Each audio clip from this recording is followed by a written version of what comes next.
지금으로부터 약 5,600만 년 전 신생대 팔레오세와 에오세 사이의 시기. 이 시기 지구는 갑작스러운 이상고온 현상으로 온도가 어마어마하게 상승하여 큰 변화가 일어났습니다. 무려 2만 년 동안이나 대기에 확산된 이산화탄소는 지구의 평균 기온을 5도에서 8도 이상 상승시켰고, 이로 인해 온 지구가 숲으로 뒤덮이며 생태계에 큰 영향을 끼쳤습니다. 이때 온도 상승이 얼마나 심각했으면 차가운 극지방에 야자수가 자랄 정도였으며, 이 같은 변화는 특히나 동물들에게 큰 영향을 주었습니다. 우리에게 가장 친숙한 동물인 개와 고양이가 하나의 공통저상에서 둘로 갈라지게 된 것도 바로 이 시기의 온도 변화 때문인데, 개과 동물과 고양이과 동물을 대표하는 이들은 지금으로부터 약 5천만 년 전 미야키스라는 육식동물로부터 갈라졌습니다.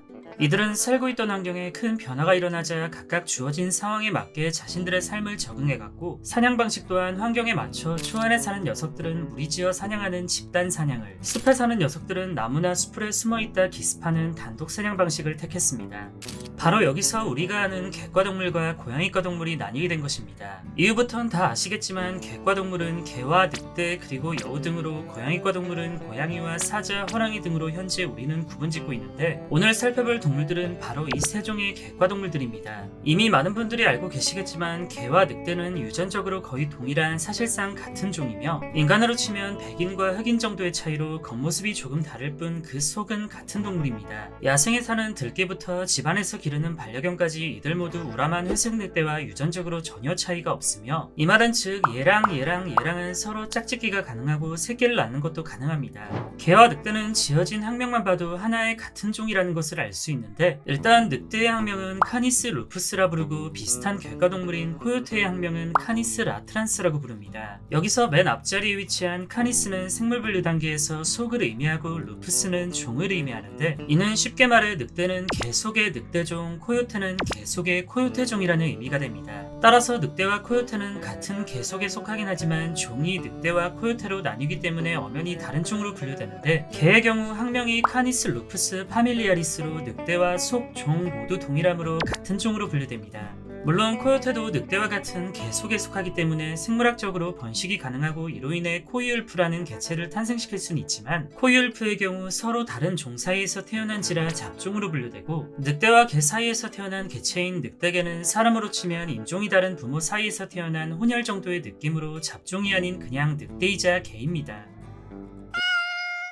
그런데 같은 개과 동물에 속해 있는 데다 생김새까지 얼추 비슷한 여우의 경우 개와 늑대와는 완전히 다른 특징을 가지고 있는데, 여우는 학명부터 카니스가 아닌 불패스로 같은 개과에 속해 있긴 하지만 속부터 다른 아예 다른 동물입니다. 고양이과 동물로 치면 고양이과 표범 속에 속하는 사자와 고양이과 치타 속에 속하는 치타 정도의 차이라고 볼 수 있으며, 따라서 늑대와 여우 혹은 개와 여우는 서로 짝짓기는 물론 새끼를 낳는 것이 불가능합니다. 이들의 외형은 대충 봐도 구분짓는 데 무리가 없지만, 특히 동공의 생김새로 그 차이를 명확하게 알 수 있는데, 여우의 동공은 마치 뱀처럼 세로로 날카롭게 뻗어있지만 늑대와 개는 동글동글하게 점 하나 찍어놓은 모양입니다.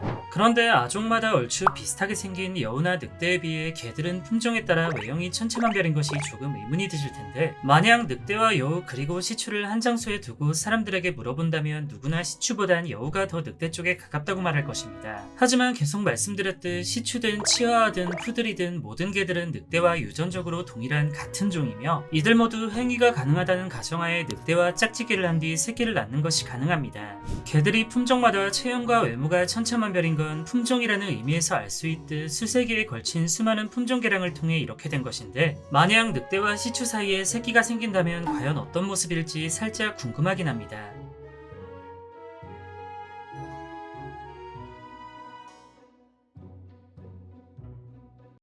안녕히 계세요,